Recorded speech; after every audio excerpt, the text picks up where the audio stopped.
Neft qaz yataqlarının abadlaşdırılması sahəsində ilin şirkəti nominasiyasına qalib Neft qaz tikinti tresti.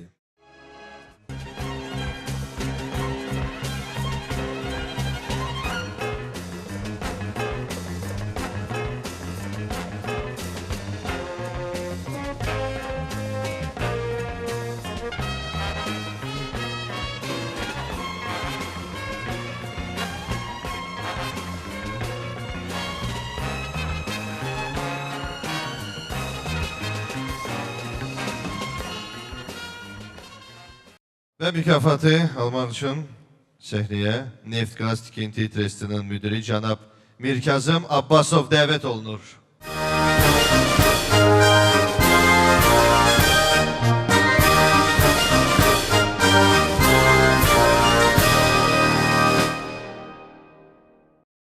Axşamınız xeyir xanımlar, cənablar. Mən də öz kollektivimiz adından Kaspian Enerji kollektivinə dərin minnətdarlığımı bildirirəm. Və bir də bizim kollektiv üçün sevindirici bir haldır ki, Xoşbaxt müəllimin əlindən bu il hədiyyəni almışam. Allah sizə can sağlığı versin. Bundan sonra elə biz işlədiyimiz dövrlərdə Xoşbaxt müəllim daimi bizdən olasın.